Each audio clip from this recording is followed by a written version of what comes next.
花旦李施嬅2003年參選港姐而入行，之後參演咗好多套影視作品。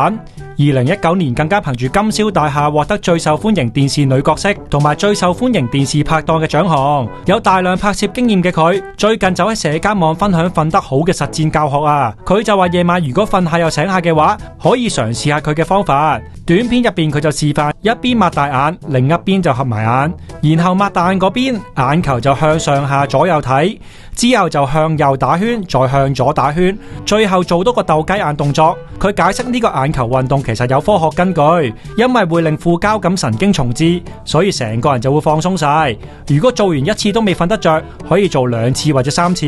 貼文就吸引咗大量網民留言，但大多數嘅留言就唔係讚方法有用，而係李施嬅同前男友車崇健分手，個個都戥 Selina 心痛。有網民留言：你唔分手我真係瞓唔着啦，你值得更加好，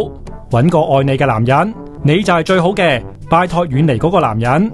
原來係早前李施嬅、車崇健齊參加內地節目《再見愛人》，兩個人就分享咗嗰陣時拍拖嘅事。不過網民就狠批車崇健完全唔在意李施嬅，行為令人好討厭啊！